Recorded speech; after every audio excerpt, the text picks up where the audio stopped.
በስመ አብ ወወልድ ወመንፈስ ቅዱስ አሐዱ አምላክ። በስመ አብ ወወልድ ወመንፈስ ቅዱስ አሐዱ አምላክ። በስመ አብ ወወልድ ወመንፈስ ቅዱስ አሐዱ አምላክ አሜን። ይትባረክ እግዚአብሔር አምላከ እስራኤል ወአምላከ አበዊነ ቅዱሳን ዘተሳሃለነ ወገብረ መድኃኒት ለሕዝበ ዚአሁ። ይቅር ያለን ለወገኖቹ ለምእመናን መድኃኒትን ያደረገ የአባቶቻችን አምላክ የእስራኤል ፈጣሪ ቸሩ እግዚአብሔር ከዚህ ሰዓት ከዚህ ዕለት ስላደረሰን ቅዱስ ስሙ የተመሰገነ ይሁን። እንዴት ዋላችሁ? እንዴት ሰነበታችሁ? ቸርነቱ ምሕረቱ ይቅርታው ለዘላለም የባሕርይ ገንዘብ የሆነ አምላካችን መድኃኒታችን ኢየሱስ ክርስቶስ ለአምላክነቱ እንደሚገባ ቅዱስ ስሙ የተመሰገነ ይሁን። ቸሪቱም መብርሃን ቅዱሳኑ ጸመስቀሉ ቤተ ክርስቲያኑ ያከበራቸው ሁሉ ስማቸው የከበረ የተመሰገነ ይሁን። እንኳን አደረሳችሁ። ክርስቶስ ተንሥአ እሙታን አሰሮ ለሰይጣን ሰላም ኮነ። በይቅርታው በምሕረቱ ፍስሐውን፣ ሰላሙን፣ ተድላውን፣ ደስታውን፣ ፍቅሩን፣ አንድነቱን ገነት መንግሥተ ሰማያትን የሰጠን አምላከ አበው ቸሩ መድኃኔ ዓለም ቅዱስ ስሙ የተመሰገነ ይሁን። የቅዱሳን ሐዋርያት ሥራ ግብረ ሐዋርያት ምዕራፍ 17 ቁጥር 16 ግብረ ሐዋርያት መጽሐፈ አብረክሲስ ምዕራፍ 17 ቁጥር 16 ጳውሎስም በአቴና ሆኖ ሲጠብቃቸው ከተማው ሁሉ ጣዖት ሲያመልኩ ባየ ጊዜ ልቡናው ተበሳጨም። ስለዚህም በምኵራብ አይሁድንና እግዚአብሔርን የሚፈሩትን ሁልጊዜም በገበያ የሚያገኛቸውን ሁሉ ይከራከራቸው ነበር።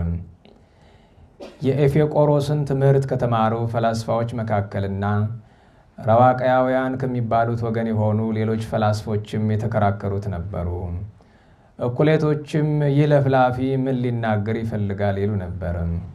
ሌሎችም ስለ ኢየሱስ ከሙታን ስለ መነሳቱ ሰብኩላቸዋልና የአዲስ አምላክ ትምህርትን ያስተምራል አሉ። ይዘውም አርዮስፋጎስ ወደሚባል ሸንጎ ወሰዱት። እንዲህም አሉት፣ ይህን የምታስተምሩን አዲስ ትምህርት እናውቅ ዘንድ ይቻለናልን? እስቲ ንገረን፣ በጆሮአችን እንግዳ ነገር ታሰማናለህና እኛም ይህ ነገር ምን እንደሆነ ልንረዳ እንወዳለን።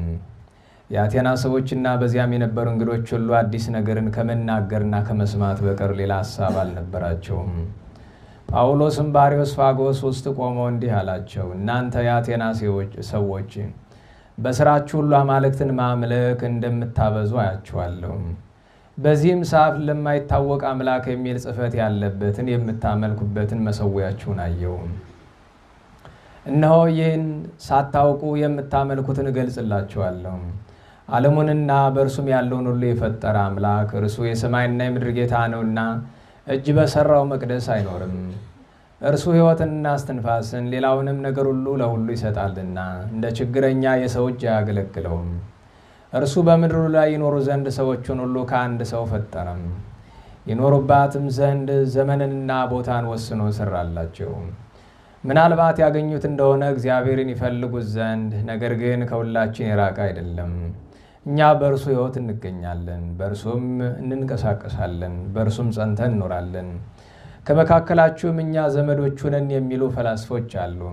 እንግዲህ እኛ የእግዚአብሔር ዘመዶች ከሆን በሰው እውቀትና ብልሃት በተቀረጸ በድንጋይ በብር በወርቅም አምላክነቱን ልንመስለው አይገባም። የቀድሞውንስ ያለማወቅ ዘመን እግዚአብሔር አሳልፎታል። ዛሬ ግን በመላው ዓለም ንስሐ እንዲገቡ ሰውን ሁሉ አዟል። በመረጠው ሰው እጅ በዓለም በእውነት የሚፈርድባትን ቀን ወስኗልና እርሱን ከሙታን ለይቶ በማስነሳቱም ብዙዎችን ወደ ሃይማኖት መልሷልና። የሙታንንም ትንሣኤ በሰሙ ጊዜ እኩሌቶቹ አፌዙበት። ሌሎቹም ስለዚህ ነገር በሌላ ቀን እናዳምጣለን አሉት። ጳውሎስም ከመካከላቸው ወጥቶ ሄደም። አምነው የተከተሉት ሰዎች ግን ነበሩ። ከእነርሱም አንዱ ከአርዮስፋጎስ ባለሥልጣኖች ወገን የሚሆን ዲዮናስዮስ ነበረ። ደማሪስ የምትባል ሴትም ነበረች። ሌሎችም አብረዋቸው ነበሩ። ስለ ቅዱስ ቃሉ አምላካችን ቸሩ እግዚአብሔር ቅዱስ ስሙ የተመሰገነ ይሁን፣ የተመሰገነ ይሁን። በአማን ተንሥአ ክርስቶስ መድኃኒነ። መድኃኒታችን ኢየሱስ ክርስቶስ በእውነት ሞትን ድል አድርጎ በገዛ ሥልጣኑ ተነስቷል። ከትንሣኤው በረከት ለሁላችን የሚያሳትፈን ቅዱስ ጳውሎስ ብርሃነ ዓለም በአቴና ከተማ ስላደረገው ምስክርነት የሚናገረው በመጽሐፈ አብረክሲስ ወይም በመጽሐፈ ግብረ ልዑካን ግብረ ሐዋርያት በሚል በምናውቀው የሐዋርያት ሥራ በምንለው መጽሐፍ ላይ በ17ኛው ምዕራፍ ተጽፏል። የትምህርታችን ማንሻ እዚሁ 16ኛው ቁጥር ማንሻ አድርገን ያነበብናት ኃይለ ቃል ትሆናለች። ተመአ መንፈሱ የምትል ልቡ ተበሳጨ ወይም እንደ ድሮ አማርኛ መንፈሱ ተበሳጨ ይላል። ለምን ቢሉ ከተማው ሁሉ ጣዖትን ሲያመልኩ ባየ ጊዜ ልቡናው ተበሳጨ ይላል። ምን ለማለት ምን መልእክት ለማስተላለፍ እንደሆነ በኋላ እንመለከታለን። መጀመሪያ ግን አንድ ታሪክ እናስቀድም። ዓለም ከተፈጠረ ዘመን ከተቆጠረ በ5534ኛው ዘመን ላይ በግሪክ ዋና ከተማ በአቴና ወይም በአቴንስ ፈላስፎቹ ለመቶዎች ዓመታት የቆየ ልማድ አላቸው። እንደምታውቁት ብዙ ጊዜ የገሌ ስልጣኔ ይባላል። ስልጣኔ የሚለው ኃይለ ቃል በራሱ ትርጉም ያሻዋል። ምንድነው ስልጣኔ? በዘመናዊ ደረጃ ሲቪላይዜሽን የሚለው ነገር ስልጣኔ በሚል ቃል ለመለካት መሞከር፣ ስልጣኔ የሚለውን ቃል ሲቪላይዜሽን የሚለው አይተካውም። ሲቪላይዜሽን የሚለው ስልጣኔ የሚለውን አይተካውም። ፈረንጆቹ ሲቪላይዜሽን የሚሉት የራሳቸው መለኪያ መስፈርት አላቸው። ለኛ ግን ስልጣኔ ምንድነው? አሁን ዓለም የባቢሎን ስልጣኔ፣ የአሶር ስልጣኔ በሁለት ወንዞች መካከል በሜስጦሚያ በእንግሊዘኛው ሜሶፖታሚያ የምትሉት በሁለት ወንዞች መካከል የነበረው ስልጣኔ ከዓለም ይቀድማል ይባላል። ከዚያ የአሶር መጀመሪያ እንግዲህ የሰናዖር ስልጣኔ ተባለ፣ የአሶር ተባለ፣ የባቢሎን ተባለ። ከዛ የሜዶን፣ የፋርስ፣ የጽር፣ የሮም እየተባለ አሁን ያለንበት ዘመን የማን ስልጣኔ ነው የሚባለው? የአውሮፓውያን ወይም የምዕራቡ ዓለም ስልጣኔ ይባላል። እነዚህ ስልጣኔ የምትሏቸው በሙሉ የኃጢአት ስልጣኔዎች ናቸው። ከነዚህ መካከል የጽድቅ አንድም ስልጣኔ የለም። እነ ናምሩድ የመሩት የሰናዖር ስልጣኔ እግዚአብሔርን እንውጋ የሚል ነው። እግዚአብሔር አጥፍቶታል። ቃል በቃል ንዑ ንረድ ወንካው ነገሮሙ ለከለዳውያን ነው። እነዚህን ከለዳውያን ቋንቋቸውን እንደባልቅ ብሎ እግዚአብሔር ወርዶ ስልጣኔ ያሉትን ነገር አጥፍቷል። የአሶር ስልጣኔ ጣዖት ነው። የባቢሎን ስልጣኔ ጣዖት ነው። የሜዶን የፋርስ ስልጣኔ ጣዖት ነው። የግሪክ ስልጣኔ ጣዖት ነው። በነገራቸው ላይ ግሪካውያን በጣዖታቸው ከፈለሰፉት ነገር አንዱ ዲሞክራሲ ነው። እኛ ዛሬ እንደ ትልቅ ዓለም እንድታውቁት የሚያስፈልገው ነገር ለአንድ ክርስቲያን ዲሞክራሲ ምንም አይደለም። ለናዋላችሁ ዲሞክራሲ from the people to the people by the people ትላላችሁ አይደለም? ከህዝብ ለህዝብ በህዝብ ይላል አይደል? ይሄ ነገር ክህደት እንደሆነ ታውቃላችሁ። መሪ የሚመረጥ በህዝብ ነው በእግዚአብሔር ነው? እሱን ነው ሰው የማያስተውሉ። ክህደት ነው። አንድ ሰው ምክንያት እኔ ሊያርገኝ ይችላል። አሁን ችግራችን መሪን በካርድ ምናምን መምረጡ አይደለም። የዲሞክራሲ አይዲያ መጀመሪያውኑ እግዚአብሔር አንተ አትመርጥልኝም እኔ ራሴን የምመርጠው አይመለከትም፣ እኔ በምመርጠው መሪ ላይ አይመለከትም እንደማለት ነው።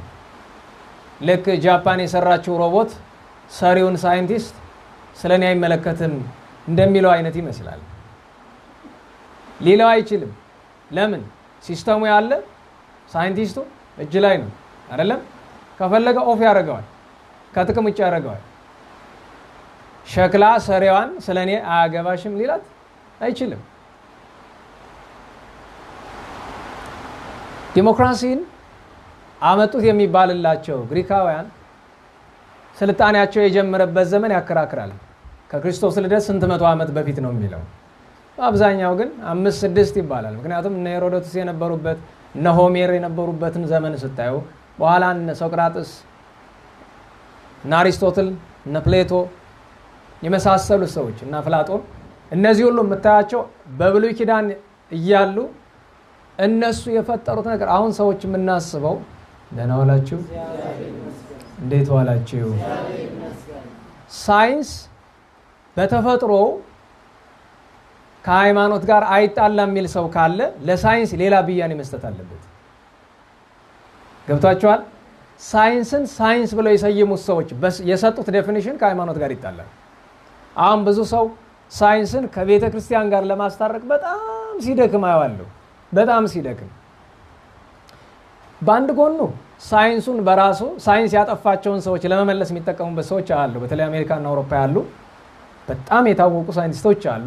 ግን ክርስቲያን ብዙዎቹ ፕሮቴስታንትና ካቶሊክ ናቸው። እና ለምሳሌ አንደኛው ያቀረበውን ጥናት እየተመለከትኩ ነበር እና ኤቲስቶችን እነዚህ እግዚአብሔር የለም ሎቱ ስብሐት የሚሉትን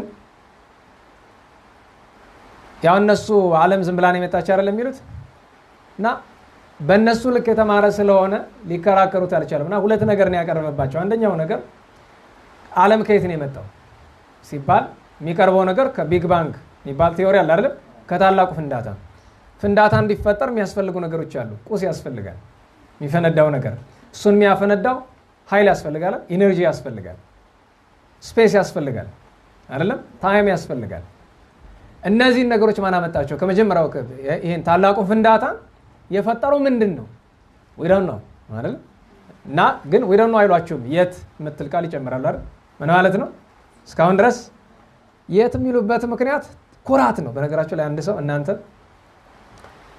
የመጽሐፍ ጥቅስ ጠቅሶ እንዴት ነው ይሄን ነገር አስረዳኝ ሲላችሁ እስካሁን አላወቅኩትም ማለት ትዕቢት ነው። ተረዳችኋል? አልተረዳችሁትም? እንዴት ዋላችሁ? የማታውቀው ከሆነ መልሱ ምንድን ነው? አላውቀውም። እስካሁን አላውቀውም የምትለው ቃል በጥሬ ውስጥ ክፋት ያላት አትመስልም። እስካሁን አላወቅኩትም የራስን አላዋቂነት ለመሸፈን የሚደረግ ጥረት ነው። እስካሁን አላወቅኩትም ማለት ሌላውን አውቄዋለሁ፣ እቺ ግን ገና ነች፣ ትንሽ ትቀረኛለች፣ የሆነ ቀን ማወቄ አይቀርም። እንደዚህ አይነት አነጋገር በሳይንሱ ሊደገፍ ይችላል። በእኛ ግን የማታውቀው ከሆነ አላውቀውም፣ በቃ አላውቀውም። መጽሐፍ ይሌለ ቅዱስ ጳውሎስ ራሱ ለቆሮንቶስ ይጽፍላቸው እንዳያምር እግዚአብሔር እንጃ እግዚአብሔር ያውቃል ያላውቅም ብሏል። ማያውቀውን ነገር አላውቅም ነው በቃ። ከዛ ትልቁ ጥያቄ እሱ ነው። አንዱ ነው ተወቁ። ዓለም ላይ በጣም ብዙ ተከታይ ያለው ጠንካራ ሃይማኖት ማለት ነው። ጠንካራ እምነት እንዴት ዋላችሁ? ዓለም ላይ በጣም ብዙ ተከታይ ያለው ጠንካራ እምነት ማለት ነው ነገሩኝ። ክርስትና፣ እሺ ሌላ እስልምና፣ እሺ ሌላ ሂንዱ፣ ካቶሊክ። ዓለም ላይ በጣም ጠንካራ አማኝ ያለው እምነት ሳይንስ ነው። አታውቁትም? ሳይንስ እምነት ነው። ገብቷችኋል? እምነት መሆኑን የምታውቁበት ምክንያት ሳይንስ አንድ ህግ አለው አይደለም? ምንም ነገር መረጋገጥ አለበት ይላል። የሳይንስ አብዛኛው ክፍሉ ግን መረጋገጥ የማይችል ነገር ነው። ምን ይባላል ስሙ? ቲዮሪ። ምክንያቱም የሳይንስ መሰረቱ ዓለም እንዴት መጣ ነው። በነገራችሁ ሌላው በሙሉ የጠፈር ምርምር ብትለው ቴክኖሎጂ ብትለው ምናምን እሱ ሁሉ ተራ ነገር ነው። ዋናው ሳይንስ ምንድነው? ዓለም የት መጣ የትስ ይሄዳል የሚለው ነው። በዚህ ጉዳይ ላይ ሳይንስ አንዳች ተጨባጭ ነገር የለውም። ያለው ነገር ምንድነው? መላምት ነው፣ ግምት ነው።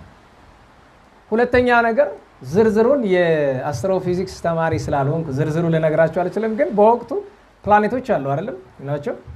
ሜርኩሪ፣ ቬነስ፣ ምድር፣ ማርስ እያሉ ይቆጥራሉ አይደለም። ከፕላኔቶች መካከል በመሽከርከር ደረጃ ፊዚክስ እና ማቴማቲክስ የተማራችሁ ሰዎች ታውቁታላችሁ። ወደ ሁለት አቅጣጫ ነው አለ መዞር። ከሚዞሩት ከፕላኔቶች መካከል ሁለቱ ፕላኔቶች ታውቃላችሁ በተቃራኒ ነው የሚዞሩት። አንበባችሁ ከሆነ ሳይንስና ማቴማቲክስ እንደዛ እንዲሆን አይጠብቅም። ግን ሲመለከቷቸው እነሱ አየነ ባሉት ነው እንግዲህ ራሳቸው ባዩት እንኳን በተቃራኒ ነው። ለምን ሲባል ለዚህም ሳይንስ መልስ የለውም። እና መጨረሻ ላይ ምንድነው የሚላቸው? እግዚአብሔር ዓለምን ሲፈጥር በኋላ የሚነሱ ሳይንቲስቶች የሚያቀርቡት ቲዮሪ ምን ያህል ድንቁርና እንደሆነ ለማሳየት ብሎ ሁለቱም ፕላኔቶች በተቃራኒ ሰዷቸዋል አስቀድሞ ብሎ ነው የሚላቸው። ይህንን ያነሳሁት ለምንድን ነው? ሳይንስን ሳይንስ የበላቸውን ሰዎች ለማጥፋት የሚጠቀሙበት ሰዎች አሉ። ይህን ሁሉ በምን አመጣው ብትሉኝ የትምህርታችን ርዕስ በፍልስፍና በታወከችው በአቴና ዙሪያ ላይ ነውና ቅዱስ ጳውሎስ ሲገባ ያበሳጨው ጣዖት አምልኮ ነው። የጣዖት አምልኮ ምክንያት ደግሞ ፍልስፍናው ነው። ደህና ዋላችሁ? ሰማል አይደል? ከኋላ ልብ በሉ። አሁን ሳይንስ ኃጢአት ነው አላልኩም። ሳይንሱን ሳይንስ የሚል ስም የሰጡትና አሁንም የያዙት ሰዎች ግን የያዙበት መንገድ ኃጢአት ነው። ገብቷቸዋል? ፍልስፍና ኃጢአት አይደለም፣ በራሱ በቁሙ ማለት ነው። ኃጢአት አይደለም። ፍልስፍና ግን በታሪክ ጽድቁ ነው። በፍልስፍና የጸደቀ ሰው አለ? የለም። ቅዱስ ጳውሎስ ወደ አቴንስ ሲገባ የተመለከተው ነገር አበሳጭቶታል። እግዚአብሔር ግን አስቀድሞ ለሱ የሳይንሷን ነገር በኋላ ጊዜ ካለኝ ይመለስባታለሁ። እግዚአብሔር ግን አንድ ነገር አዘጋጅቶለታል። ይኸውም እንዲህ ነው። ቅድም እንደነገርኳችሁ ዓለም ከተፈጠረ ዘመን ከተቆጠረ በ5534ኛው ዘመን በመጋቢት ወር በ27ኛው ቀን በዕለተ ዓርብ በ6 ሰዓት ምድር ጨለማ ሆነ። ሰምታችሁኛል? ዘመኑ ስንት ነው?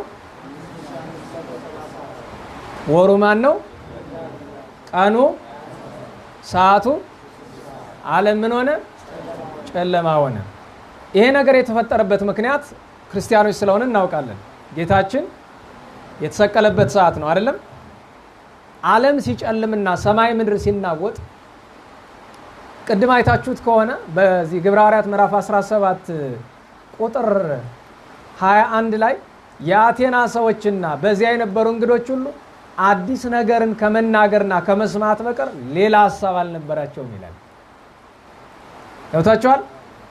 ሙሉ ቀን ስራቸው ምንድነው? ፍልስፍና መናገርና ማዳመጥ ነው። አዲስ ትምህርት ነው የሚፈልጉት። ፍልስፍና ታውቃላችሁ፣ ትናንት የተነገረውን ብትነግረው አሁን የፊሎሶፊ ትምህርት ክፍል አለ አይደለም?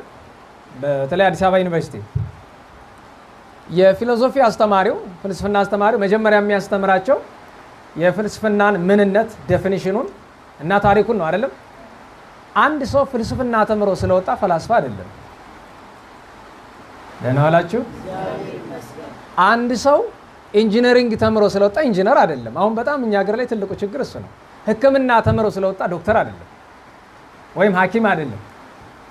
ሐኪም የሚያሰኘውን ስራ ሲሰራ ብቻ ነው። ገብቷችኋል? ተረድታችሁኛል? በድሮ ጊዜ አንድ ሰው ስለተማረ ብቻ ኢንጂነር፣ ዶክተር ተብሎ አይጠራም። ዛሬ ግን ያው ሸቀጥ ሆኗል። አንድ ሰው ፍልስፍና ስለተማረ ፈላስፋ አይደለም። ፈላስፋ ማለት በተማረው ትምህርት አዲስ ነገር ለፍልስፍናው ከጨመረ ምን ይባላል? ፈላስፋ። ወይም አንድ ፍልስፍና ውስጥ አለ የሚባል ሰው ስሙን መጥቀስ አልፈልግም፣ እንዲህ ይላል።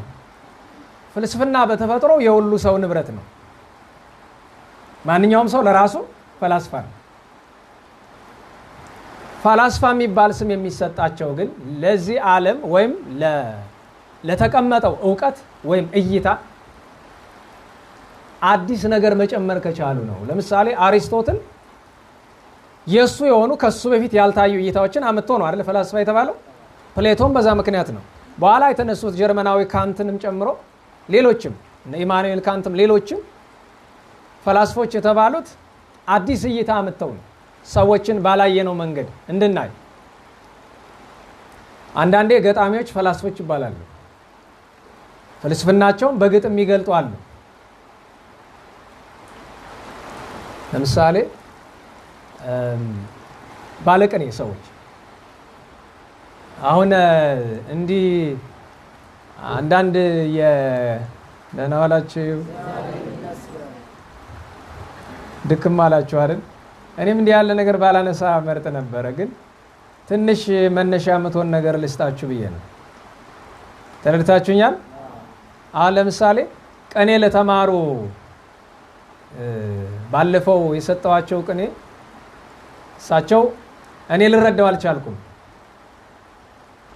አሁን ይሄንን መተርጎም ፈላስፋ አያሰኝም። ለምሳሌ የአለቃ ጹብ ነው፣ የመምህር ጹብ ነው። ቂርቆስ ወይ የሉጣ ሐለፈ ወይ ሐለፈት በቂርቆስ ዘይቤ ገድለ ቅዱሳን ተጽፈ ይላል። ይሄንን ለመረዳት ቅኔ መማር ያስፈልጋል። ቅኔ በመማር ብቻም ላይሆን ይችላል፣ ከፍ ያለ ትምህርት ይፈልጋል።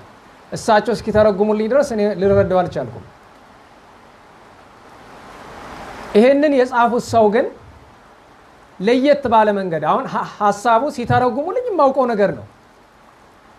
እዚህ ጋር ፍልስፍናው ኮንተንቱ አይደለም፣ አነጋገሩ ነው። ገብቷችኋል? ደህና ዋላችሁ። በቅኔ ቤት ሁለት አይነት ፍልስፍና ነው ያለ፣ የሐሳብና ያገላለጥ። ለምሳሌ የጎንጅ ጎዳና በብዛት ፍልስፍና ይበዛዋል። እሺ ይቅርታ ልመለስ ወደ ዋናው መንገዴ። አይ ጥቂቶቻችሁ የምትረዱት ትኖሩ፣ ሌላውን ሰው በሙሉ ግራ ማጋባት ከባድ ነው። እሺ አንዲት የምትረዷት ላምጣላችሁ። አለቃ ገብረሐና እንዲህ ያሉ ይባላል አይደል? ያው የመጨረሻዋ ቁራጭ ናት የምናውቃት። ኮንኖ ኃጥአን ኩሎሙ ይደልወከ ምንተ አፍቅሩ ጸላእተክሙ እስመ ትብል አንተ። ምን ሰምታችኋል አይደል ሲባል እግዚአብሔርን እንዲህ አሉት፣ ኃጥአንን ሁሉ አንተ ልትፈርድባቸው አይገባም፣ ምክንያቱም ጠላቶቻችሁን ውደዱ ያልክ አንተ ነህና። አሁን ይሄ በፍልስፍና መለኪያ ምን ይባላል? ፍልስፍና ይባላል። የሐሳብ ፍልስፍና ያገላለጽ አይደለም፣ የሐሳብ ፍልስፍና ነው ይሄ። አሁን ትንሽ ተረድታችኋል? ግን እንደ ክርስቲያን ይሄንን ፍልስፍና ብለን አንይዘውም። ገብታችኋል? ስንፍና እንጂ ፍልስፍና አይደለም ይሄ። ገብታችሁ? ያ ትልቁ ችግር እሱ ነው።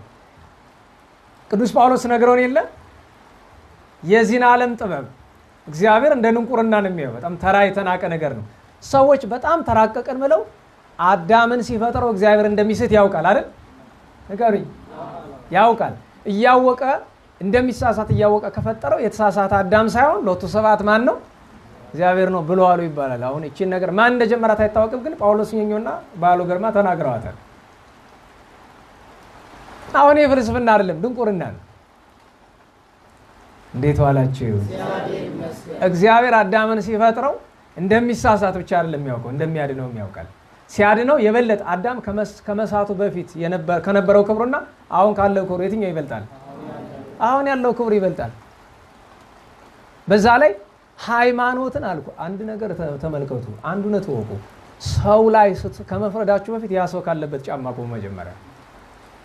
እንኳን እግዚአብሔር ላይ ይሄ ሃይማኖት ነው። ምክንያቱም አንድ ሰው ቁጭ ብሎ እግዚአብሔር አሁን ነገ ሲነጋ ምሰራውን ሁሉ ኃጢአት ያውቃል፣ ለምንድን ነው የማያስቆመኝ ታዲያ ይላል። እንደዚህ ብሎ ነገር የለም እኮ። ይሄ ኃይለ ቃል እግዚአብሔር አዋቂ እንጂ በአንተ ጣልቃ ገብ አይደለም። ምክንያቱም ደግሞ ጣልቃ ቢገባብህ ነፃነት ይንገፈፈኝ። እግዚአብሔር ነፃነትን የማይሰጥ አምላክ ነው።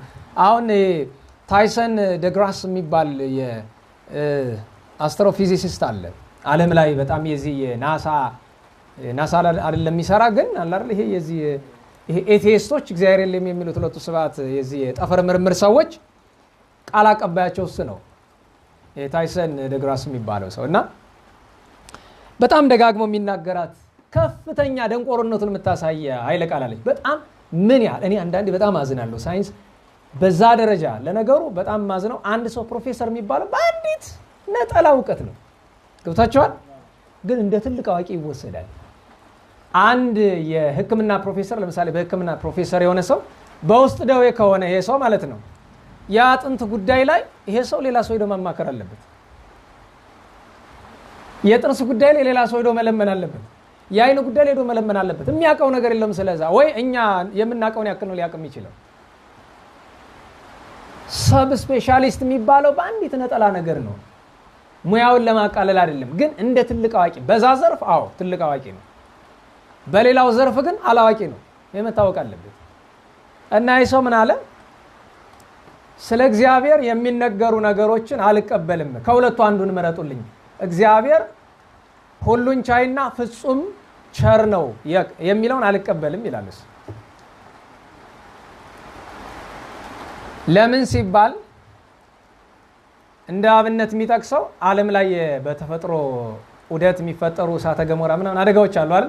በተለይ ሱናሚ ታስታውሳላችሁ? 2004 የኢንዶኔዥያ ብዙ መቶ ሺህ ሰው ያለቀበት ያ ሲፈጠር ምን ይላል? በሱ ሐሳብ በሱ በዛች እንጭጭ በሆነ ጭንቅላት ምን ላይ ያስባል? እግዚአብሔር ከሁለቱ አንዱ ቢጎለው ነው። ሁሉን ቻይ ሆኖ ሩሩ ቢሆን ኖሮ ይሄው ሰው እንዲያልቅ ባልፈቀደ ነበረ፣ ባልጨከነ ነበረ። ወይ ደግሞ ሩሩ ነው ካልከኝ ማስቆም አቅቶት ነው። አስቡት፣ እሱ እግዚአብሔር የሚያስበው እጁ ላይ እንዳለው ኮምፒውተር ነው። ትልቁ ችግር እሱ ነው።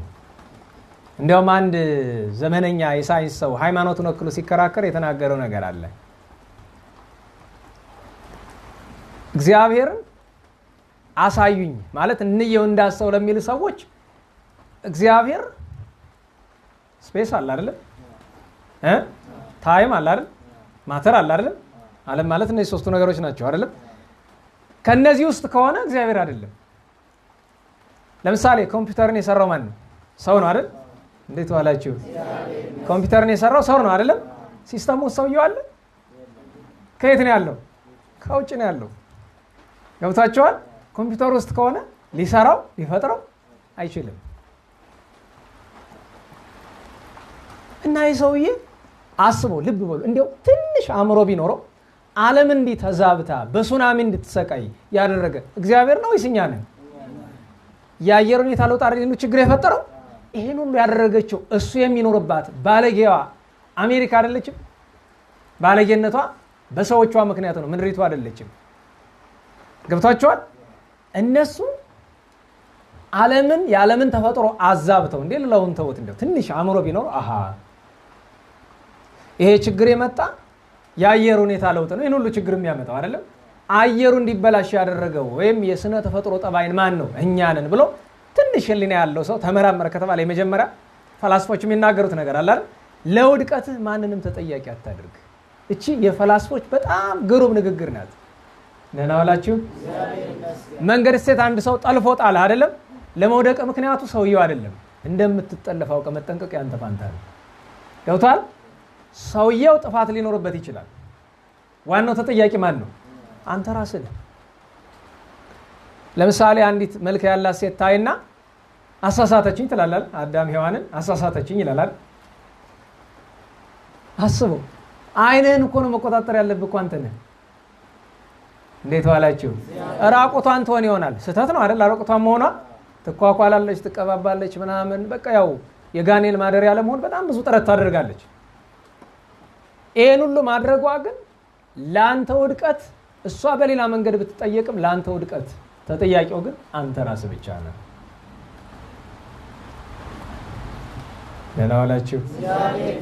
እሺ፣ የፍልስፍናውና የሳይንሱን ነገር ላቆየው። ሀልዎተ እግዚአብሔርን ለማወቅ ግን 1000 አይደለም፣ ሚሊዮን አይደለም፣ ቢሊዮን አይደለም፣ ትሪሊዮን አይደለም፣ ኳድሪሊዮን አይደለም፣ ወይም ኩንቲሊዮን አይደለም፣ የማይቆጠሩ ምስክሮች አሉ። ታውቃላችሁ? የሳይንስ ሰዎች፣ የማቴማቲክስ ሰዎች ቁጭ ብለው ሲሰሩት ዓለም ላይ ማቴማቲካል ቀመር የሌለው ፍጥረት የለም። ሁሉ ነገር በቀመር ነው የሚንቀሳቀሰው። ከቀመሩ ደግሞ አይወጣም። እንዴት ነው እስኪ አንተ በአጋጣሚ ዝም ብለህ ወይ የሆነ ነገር እየቆፈርክ በትን ምናምን የሆነ ነገር ወይ አፈንዳው እንደው ቦምብ ፈንድቶ ዛ በኋላ ቀመር መጥቶ ያውቃል? እንዴት ዋላችሁ? አረ እንዴት ዋላችሁ? በሁለተኛው ዓለም ጦርነትና በአንደኛው ዓለም ጦርነት መቼም የዘነበውን ያክል ቦምብ ዘንቦ አያውቅም አይደል? ያ ሁሉ የዘነበው ቦምብና ፍንዳታ፣ እረ እሱን ተውትና ሂሮሺማና ናጋሳኪ ላይ የተጣሉት ሁለቱ አቶሚክ ቦምቦች ምን ቀመር አመጡ? ከበሽታ በቀር በእነዛ ፍንዳታዎች የተፈጠረ አዲስ ፍጥረት አለ? እና በጣም አሳዛኝ ነው። ለዛ ነው ማንሻ ምን ብያቸዋል? ፍልስፍናና ሳይንስ የያዟቸው ሰዎች ሆን ብለው ከእግዚአብሔር ጋር ለማጣላት ስለያዟቸው አሁን የሚታየን ነገር በሙሉ በእውነቱ ከሃይማኖት ጋር የሚጣላ ነው። ተፈጥሯቸውን ብናይ ግን ፍልስፍና በራሱ ሳይንስ በራሱ ማለት ሁለቱ ምንድን ናቸው? ተፈጥሮን መመርመር አይደል? ደህና ዋላችሁ? ተፈጥሮን መመርመር። ፍጥረትን ስትመረምረው ከማን ትደርሳለህ? ከእግዚአብሔር ትደርሳለህ። የበለጠ ታከብረዋለህ፣ ታገኘዋለህ። ለምን? አብርሃም አባታችን ፍጥረትን መረመረ። ማንን አገኘ? እግዚአብሔርን አገኘ። አባ ሙሴ ጸሊም እንደነ ቅዱስ ኤጲፋኒዎስ መንፈሳዊ ምርምር ይባላል። እሱም ማስተዋል ይገባል። በዛ ላይ አንድ እውነት ወቁ። ኮምፒውተርን የሰሩት ሰዎች በኮምፒውተር ጉዳይ ላይ ህግ ሰጥተውናል አይደለም? ያን ህግ ካልተከተልን ኮምፒውተሩ ሊሰራ አይችልም። ይሄን ዓለም የፈጠረ ማን ነው? ስለዚህ እዚህ ዓለም ላይ ሌላው ቢቀር መጫወት ብትፈልግ እዚህ ዓለም ላይ በማን ህግ ነው መጫወት ያለብህ? በሰማያዊው ህግ ነው መጫወት ያለብህ። ታዲያ ሰማይ ምድሩ ሲናወጥ ዓለም ሲጨልም የአቴና ፈላስፎች ተሰበሰቡና በተለይ ሽማግሎቹ እነ ብሩታዎስ መጀመሪያ መደበኛዎቹ ፈላስፎች ደራሲያኑ እነ ብሩታዎስ ሚል ቅድም ሰምታችሁ ለስንክሳር ላይ የነገው እነ ብሩታዎስን ጠየቋቸው። እነ ብሩታዎስ የሚያውቁበት አቅም አላገኙ። ስለዚህ የፈላስፎች አለቃ በዚያ ወራት አብሮባ ዘመን ላይ የሚባል የነበረ በኋላ ዲዮናሲዮስ የተባለው ሄዱና ኧረ እባክህ ንገረን ዓለም ምን እየሆነች ነው ብለው አሉት። ለ3 ሰዓት ያክል ተፈላሰፈ። ስነ ፍጥረቱን ሁሉ መረመረ። ከዋክብትን አየ፣ ፀሐይን አየ፣ ጨረቃን አየ፣ አብህርት ባህሮችን አየ፣ ውቅያኖስን አየ፣ ቀላያት ብዙ ነገር ተመራመረ ለ3 ሰዓት። ብዙ መጽሐፍ አገላበጠ። ምን እንደተፈጠረ ሊገባው አልቻለም። ከሱ በላይ በዛ ወቅት ሌላ ፈላስፋ ስለሌለ ምርምሩን መቀጠል ነበረበት። ግን ከ9 ሰዓት ላይ ብርሃን ሲሆን ተመልሶ መጽሐፎችን ሲያገላብጥ አንድ አርስጥ አላባ የሚባል መጽሐፍ አገኘ። ማን የሚባል ደግማችኋል? ዝናብ ስላለ እኔ ኃይሌ እያለቀ ነው፣ ትንሽ ነው የቀረኝ። ይዟቹ የኔ ኃይል ሲያልቅ ትምህርቱ ራሱ ይቆማል።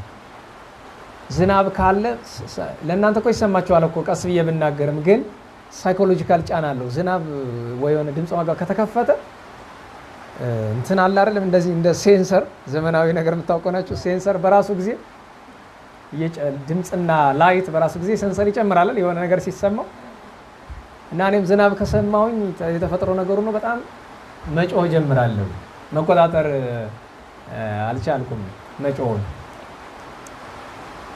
መጽሐፉ ምንድን ነው ያለው? ኧረ ንገሩኝ። ኧረ እኔ አይሰማኝም ደግሞ ስል ይነቅህና እንደዛ የሚለኝ ሰው ሞልቷል ብዬ ነው። እንዲያውም እዛ ብዙ ቦታ ስትሄዱ በጣም የሚያስገርማችሁ ነገር፣ እኔ ግን በዚህ ዘመን እንደ ዝክረ ቅዱሳን የሚጠላ ያለ አይመስለኝም። ምን እንደበደልናቸው እግዚአብሔር ያውቀው። እና ዛሬ ለአንዱ ልጅ ውጭ ሀገር ላለ እንዲያው ስራ ተጣሳ አለኝ። አንዱ ውጭው ዓለም ላይ አንዱ ቦታ እንግዲህ እዚህ ነው ብላችሁ አትገምቱትም ከየት እንደተደወለ። እግዚአብሔርን የምናመሰግነው ዝክረ ቅዱሳንን የሚያዳምጡ የቅዱሳን ታሪክ የሚሰሙ ሰዎች የሌሉበት ሀገር እስካሁን ድረስ ያልተደወለ ሰሜን ኮሪያ ላይ ያልተደወለልኝ። ይሄን በእውነት እንድታውቁ ፈልገ። ይሄንን ያክል እግዚአብሔር የቸርነትን ስራ ሰርቶልናል። ሰማል እና ስርዓተ ቤተክርስቲያን በየቦታው ይጣሳል። ሰዎች የማይችሉትን ነገር ቢያጠፉ አያስገርምም። ለምሳሌ አንደኛ የሰማሁት ነገር ምን ይላል? ፕሮቴስታንቶች መጥተው የኛ ቤተክርስቲያን ላይ ይቆርባሉ አሉ። ይሄን ግን ከቁም ነገር የሚቆጥረው ሰው የለም። ይሄ አሁን የሆነ ቦታ የኛ ቤተክርስቲያን ላይ አሁን ይሄን ስለተናገርኩ ደግሞ ይጠሉኛል። ዝክረ ቅዱሳን የሚያዳምጡ ሰዎች የዮርዳኖስ ደቀ መዛሙርት ይባላሉ። እኔ ደቀ መዝሙር ኑሮኛ ያቅም ወደፊትም አይኖረኝም። የሃይማኖት ሱሪ የታጠቀ ካለ ግን ይምጣና እንነጋገር። ዞር ለማማት ፌስቡክ ላይ መሳደብ እሱን ተው እና እንነጋገር። ግን አትመጣማ አውቀዋለሁ። ምክንያቱም እያጠፋ እንደሆነ ታውቀዋለህ። ያሳዝናል። አንዳንዴ በነገራችሁ ላይ ስድብ ሲበዛ ዝም ስትሉ የሆነ የምታስተምሩት ጥፋት የሆነ መስሏችሁ ዝም ያላችሁ ምናምን ይመስላል። አንዳንዶቹ ደግሞ ተናግረው የሚያሸማቋችሁ የሚመስላቸው ሰዎች አሉ። ስራዬ ብለው ለመሳደብ የተሰለፉ። አንዳንዱ የአጥማቂ ተከታይ ነው፣ አንዳንዱ የሰባኪ ተከታይ ነው፣ አንዳንዱ የሆነ ነገር ተከታይ ነው። እግዚአብሔር ለሁላችንም ልቦና ይስጠን። መጽሐፉ ምን ይባላል? አርስተ አላባ የመጀመሪያውን ገልጽ ሲገልጠው ቀደም ቅዱስ ጳውሎስ ሲገባ የሆነ ጽሑፍ አየሁኝ ብሎ ነግሯቸው የለ? ያ ጽሑፍ የተገኘ እዛ መጽሐፍ ላይ ነው።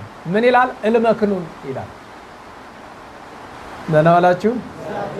በነገራችን ላይ እልመክኑን ግሪክኛ አይደለም እንደው በአረብኛ አድርጎ መጥቶ ነው ወደኛ እንጂ ቃሉ ሌላ ነው። በግሪክኛው ደግሞ እልመክኑን የሚል ልክ እንዳየው ሌላ ነገር አልተፈላሰፈም። ልክ ገጹን ሲገልጠው እልመክኑን የሚለውን ሲያየው ዲዮናሲዮስ ወይም አብሮባ ልብሱን ቀደደ በሐዘን እና ፈላስፎቹ ተሰብስበው ምን ነው ካሉት በጣም አዘን አሳያቸው። ምን ማለት ነው አሉት። ዝብሂል ህቡ አምላክ ወረደ ዘያስተሪ አስተራየ የማይታይ ታየ ተገለጠ እሞንቶሰ በቅንዓቶሙ ቀተልዎ እነሱ ግን ቀንተው ገደሉት ይላል። ሁሉም ልብሳቸውን ቀደዱ። ከዛ ከፍልስፍና ተማሪዎቹ ሁለቱ የቅርብ ናቸው። አሁን ለምሳሌ በቤተ ጉባኤ መምህሩ ያቀርባል አይደል? አንዱ ለሰው እነሱም አንደኛው ትልቁ ኡሲፎስ ትንሹ ኡሪያኖስ ይባላሉ። ኡሪያኖስ ያው በሌላ ቋንቋ ነው እንጂ አርያኖስ ማለት ነው ፀሐይ ማለት ነው። እና ሁለቱን ጠርቶ ልጆች ጻፉት አላቸው። ምን የሚለውን እልመክኑ የተለጠፈ የፍልስፍና ቤት በሩ ላይ በቃ ከዚያ የተደረገባትን አመት ወር ቀን ሰዓት መዝግቦ ቁጭ አድርጎ አርስተ አለባ ውስጥ አስቀምጦታል። ይሄ ነገር ከተፈጠረ ከ14 አመት በኋላ ነው እንግዲህ ግብረ ሐዋርያት ምዕራፍ 17 ላይ ያለው ታሪክ የሚመጣው። ቅድም ብያለሁ ዓለም ከተፈጠረ በ5000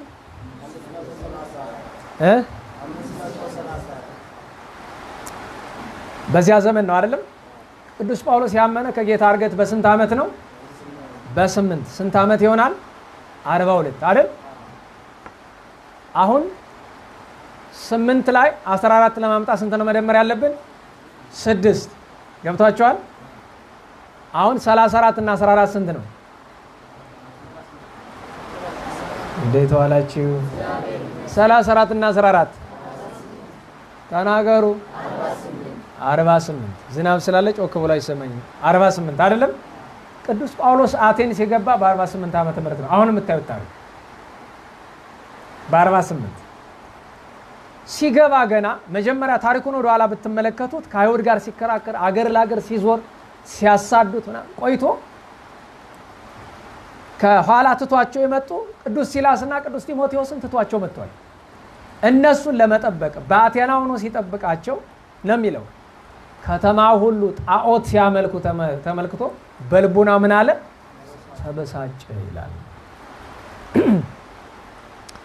ከአይሁድ ጋር ሲጣላ ሲከራከር ቆይቶ ይባስ ብሎ ቢመጣ ደግሞ ጣዖት ሲመለክ አገኘ። ተበሳጨ። የተወሰኑትን ተከራከራቸው። እዚያው ላይ ሆነ ክርክር የሚገባበት ቦታ ስላለ ተከራከራቸው። ሲከራከራቸው አንዳንዶቹ ሰደቡት። ምን አሉት? ቁጥር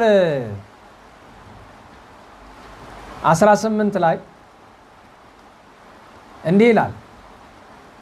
ይህ ለፍላፊ ሰምታችኋል? ምን አሉ? ማን ነው እንደዚህ የሚሉት? አስቡት። ሰው ስትሳደቡ በተለይ አባቶቻችንን ተውት። እኔ የኔን ነገር ተው፣ ስለራሴ አይደለም። እኔን ስደቡ ችግር የለውም። ግን አንዳንድ ጊዜ አዝናለሁኝ። ሰዎች የተነገረውን ቃል ከመጽሐፍ ጋር ከማነጻጸር ይልቅ የራሳቸውን ስተት ከማየት ይልቅ አላ አይደለም አባቶቻችን የሚሉት አለ።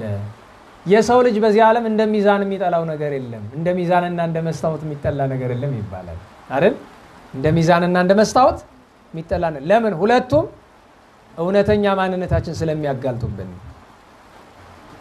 አሁን ሰዎች መስታወት ፊት እንቆምና ብዙ ጊዜ አይታችሁ ከሆነ ደስ አይለንም አይደል መልካችን። ስለዚህ ደስ እንዲል ብለን ብዙ ነገር እናደርጋለን። እንዲያውም አንድ ፍልስፍና በዘመናችን ትንሽ ፈላስፋለሁ የሚል ሰው ነው እንዲህ አለ።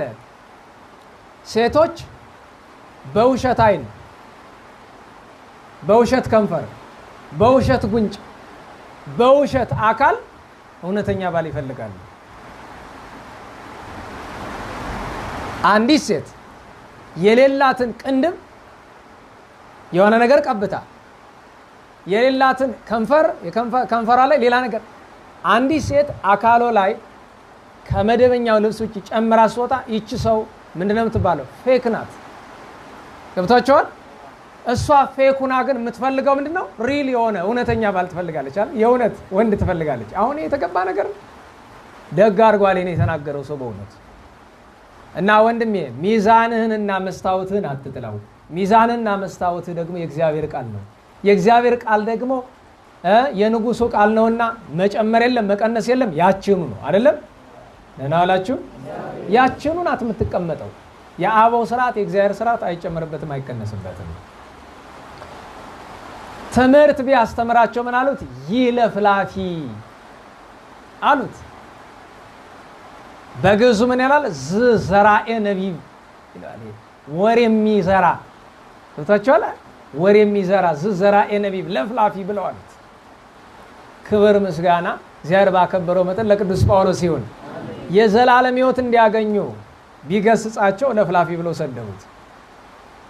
የተወሰኑት ግን ትምህርት ይወዱ ለአዲስ ነገር ወደ አሪዮስፋጎስ። አሪዮስፋጎስ ማለት መካነ ፍልስፍና ማለት ነው። የፍልስፍና ቦታ እንደ ጉባኤ ነው እና ሜዳ ነው። እንደ ይሄ ኮሎሲየም ይባላል አይደለም? ይሄ ሮም ላይ የምትመለከቱት እንደ ቲያትሮን የሚባል እንደ ቲያትር አደባባይ ነው፣ ግን ክብ ነው። ዙሪያውን እንደ እንትናቸው ነው፣ እንደ ደረጃቸው። ለምሳሌ ምንም እውቀት የሌላቸው በዳር ይሆናሉ። ከነሱ ከፍ ያሉት ያለኮ በእኛም ቤት እኮ አለ። በቤተ ጉባኤ ቁጥር ተማሪ በዳር ይሆናል። ከዛ ዜማ ተማሪ እያለ መጨረሻ ከመምህሩ ጎን የሚቀመጡ አድራሾች ናቸው። ከፍ ያለ እውቀት ላይ ያሉት ማለት ናቸው። እና ወደዚያ ይዘውት ሄዱ። አስቀድመው ግን ሩጦ ሄደው ለዲዮናስዮስ አዲስ ትምህርት አዲስ አምላክ። ምክንያቱም በዛ ወቅት በግሪክ ከ250 እስከ 300 አማልክት ይመለኩ ነበር እና አርጤምስን ጨምሮ አርጤምስ አለች አይደል? ዜውስ ደግሞ አለ አይደል? ሌሎች በጣም ብዙ አማልክት አሉ እና አማልክቶቻቸው ከመብዛታቸው የተነሳ ስራ አላቸው። አንዱ አምላክ አንዱን አይሰራም። ለምሳሌ አርጤምስ የውበት አምላክ ናት አይደል? ሴቶች ቆንጆ ለመሆን እሷን ማምለክ አለባቸው። ሌላ ግን መስራት አትችልም። በቃ በእነሱ ቤት እንደዛ ነው። የዝናሙ አምላክ ሌላ ነው፣ የፀሐዩ ሌላ ነው፣ የደመናው ሌላ ነው፣ የአፈሩ ሌላ ነው፣ የአትክልቱ ሌላ ነው፣ የጉልበት ሌላ ነው። የጦርነት ለምሳሌ ዜውስ የጦርነት አምላክ አይደል? ጦርነት ላይ የሚረዳ እሱ ምናምን። ቅዱስ ጳውሎስ ሲገባ ያበሳጨው አንዱ ምክንያት ጣዖት ማምለካቸው ብቻ አይደለም፣ የጣዖቱ መብዛት ያሳቹ መብዛት ነው ያበሳጨው። አስገቡት። ከዛ ዲዮናስዮስ ሰማ። ሁሉም ተሯሯጡ። ከተማው አዲስ አምላክ አዲስ ትምህርት መጣ ሲባል ተሯሩጠው ሞሉት። ክርክር ተጀመረ። ማን ይቻለው? ደህና ዋላችሁ። ማን ይቻለው? ፈላስፋ ነኝ ብትል የትም አትደርስም። ቅዱስ ጳውሎስ ከፈለገ ዓይንህን ያጠፋልሃል። ፈላስፋ እንዲህ ማድረግ ይችላል? አይችልም። ሳይንስ ያንተን ዓይን ማጥፋት የሚችለው በጨረር በጦር ነው አይደል? ቅዱስ ጳውሎስ ዝም ብሎ በማሰብ ብቻ ሊያጠፋው ይችላል። ዓይንህን ከፈለገ በነፋስ ይሰቅላል። ግን ቅዱስ ጳውሎስ እንዲህ አላደረጋቸው፣ አስረዳቸው። ብዙዎቹ ተገርመውበታል። ያስተማራቸው ስለ ሁለት ነገር ነው። አንደኛ እኔ እኮ የማስተምራችሁ እነዚህ ጣዖት የምትሏቸው በሙሉ የሰይጣን ማደሪያዎች ናቸው። እነሱን ትታችሁ አዲስ አምላክ አይደለም የማታውቁትን ግን ሳታውቁት ስሙን የጻፋችሁትን እልመክኑን ማለት እኔ ማመልከው ነው ብሏቸዋል። ይሰማል? እንዴት ዋላችሁ?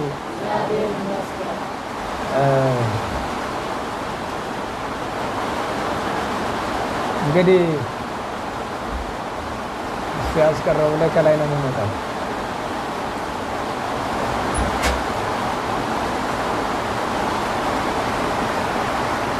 እስኪ መዝሙር ነገር አንድን ሞክር። ወይቤ አምላክ ተንሥአ የሚለውን ታውቁታላችሁ አይደል? ሰማል? ረከባ መልአከ ዘይነብር ትራሰ ወይቤ አምላክ ተንሥአ። ሴቶቹ ሲሄዱ በራስጌ ያለው መልአክ ማለትም ቅዱስ ሚካኤል ወይቤ አምላክ ተንሥአ እንዲህ አላቸው። ማን ተነስቷል? አምላክ ተነስቷል ብሎ አላቸው ይላል። እስኪ እሱን እንሞክረው ለምዳችሁት ከሆነ ወይቤ አምላክ ተንሥአ ሞክሩ። ወይቤ አምላክ ተንሥአ ወይቤ አምላክ ተንሥአ ወይቤ አምላክ ተንሥአ ወይቤ አምላክ ተንሥአ ወይቤ አምላክ ተንሥአ ወይቤ አምላክ ተንሥአ ወይቤ አምላክ ወይቤ አምላክ ተንሥአ ወይቤ አምላክ ተንሥአ ወይቤ አምላክ ተንሥአ ወይቤ አምላክ ተንሥአ ወይቤ አምላክ ተንሥአ ወይቤ አምላክ ተንሥአ ወይቤ አምላክ ተንሥአ ወይቤ አምላክ ተንሥአ ወይቤ አምላክ ተንሥአ። ከቅዱሳት አንስት በረከት ያሳትፈን። ቅዱስ ጳውሎስ አስረዳቸው። ሲያስረዳቸው ምንድነው? እልመክኑን እኔ የማመልከው ነው አላቸው። እንዴት ሲሉት ታሪኩን ነገራቸው እና ዲዮናስዮስ ትዝ አለው። 14 ዓመት በፊት ቅዱስ ጳውሎስን ጠየቀው። ይሄ የምትለኝ ከሰማይ ወርዶ ተሰቅሎ ሙቶ ተነስቶ ያረገው ዳግመኛ የሚመጣው መቼ ነው አለው። ቅዱስ ጳውሎስ ነገረው። የዛሬ 14 ዓመት መጋቢት 27 ከቀኑ በ6 ሰዓት አለው። ኡሲፎስን ጠራውና አምጣዋል። ቢያመጣው ተስማማለት። መጀመሪያ ማን አመነ? ዲዮናስዮስ አመነ። ብሩታዎስ ግን ዘግይቷል፣ ለማመን ቆይቷል። የተወሰኑት አመኑ። በኋላ ስሟ የተጠቀሰችውን ሴት ደማሪስ የምትባለውን ሴት ጨምሮ አመኑ የተወሰኑት። አብዛኛው ግን ሌላ ቀን ታስተምረናል ብለው ሄደዋል። አሁን ወደ ዋናው ርዕሳችን እንመለስ። እልመክኑን አለ። ቅዱስ ዲዮናስዮስ በነገራችን ላይ በጣም በቤተክርስቲያናችን ትልቅ ሐዋርያዊ አባት ነው። ኋላ በሌላ ቀን ብሩታዎስ ፈለገውና ቅዱስ ጳውሎስን በቀደም ባልከው ነገር ላይ ለብቻዬ ልከራከር እወዳለሁ አለ። ጥሩ ነው አካር ቅዱስ ጳውሎስ በሌላ ቦታ ሲገረፍ ሲሰቃይ ነው የቆየ። አቴንስ ላይ ግን ጥሩ ነገር ገጥሞታል። በአፍ በመጽሐፍ አይደል? ሰዎች በአፍ በመጽሐፍ መከራከር ከፈለክ ደግሞ በአካል ነው መምጣት። የዚህ ዘመን ሰው ፌስቡክ ላይ ይጽፍልሃል። እዛ ክርክር አይመችም። ለምን መሰላችሁ የማይመችው? ስትጽፍ እውነተኛ ዳኛ የለም። የዛም ሰው ደጋፊ አለው፣ የዚህም ሰው ደጋፊ አለው። ገብቷል? ሰውን የሚያሳስበው አብዛኛውን እውነቱ አይደለም፣ የእሱ ጓደኛ ወይ እሱ የሚከተለው ሰው እንዳይነካበት ነው። ምንም ጥያቄ የለውም። በነገራችሁ ላይ እንኳን ሌላ ቀርቶ አልኳችሁ እኔን እከተላለሁ የሚሉ በጣም ብዙ ደናቁርት አሉ። የመጨረሻ በድንቁርና የሚኖሩ እነዚህ ሰዎች ቁጥር አንድ የኔ ጠላቶች ናቸው። ምክንያቱም አስቡት፣ ከዚህ በላይ ምን ሞት አለ ሰው ሰውን ሲከተለው? እኔ ሌሎቹን ተው እያልኩ እየተቸው ጭራሽ እኔ እንደደገፉ ነው አክት የሚያደርጉ ሰዎች አሉ። ይሄ ነውር ነው በጣም። ደህና ዋላችሁ። በመጀመሪያ ደረጃ ሌላውን ለመደገፍ ለራስ መቆም ያስፈልጋል። እስቲ ለራስሽ ቁሚ መጀመሪያ፣ እኔን ከመደገፍሽ በፊት እስቲ ለራስህ ቁም መጀመሪያ። አንተ የሚደግፍ አጥ የተወዛወዝክ ምን ትደግፈኛለህ? እኔ እውነቴን እኮ ነው፣ በጣም ያሳዝነኛል። የገሌ ደጋፊ ታዲያ ሲያሰድቡኝ ይውላሉ። እውነት ለመናገር አንዲቱ በተሳደበችው እኔ እሰደባለሁ። ምን ይላሉ? እሱ እኮ ነው ስድብ ያስተማራቸው። አሁን እግዚአብሔር በሚያውቀው ደንቆሮ የምትለውን ቃል ለማን እንዴት መቼ እንደምጠቀማት እኔ ያውቃለሁ።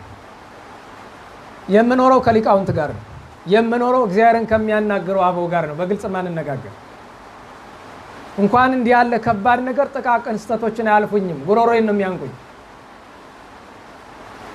ቃሉን ፈቃድ አግኝቼ ለማን መቼ እንዴት እንደምጠቀመው ስለማቅ ቃሎቹን ትምህርት ላይ በሙሉ አስተውላቸው። ለምሳሌ ዛሬ ሰምታችኋል። ዮርዳኖስን እንከተላለን እንደግፋለን የሚለው ምንድናቸው? ደናቁርት ናቸው። አሁን ይሄ በጣም የተገባ ቦታ ነው፣ ትክክለኛ ቦታ ነው። ከዚህ በላይ ድንቁርና የለማ። እኔ ያስተማርኩትን ሰምታችሁ ቅዱሳንን አክብሩ፣ እመቤታችን አፍቅሩ፣ እግዚአብሔርን አምልኩ፣ ንስሐ ግቡ፣ ስጋው ደግሞ ሰዱ እንጂ እኔን ተከተሉኝ አላልኩም።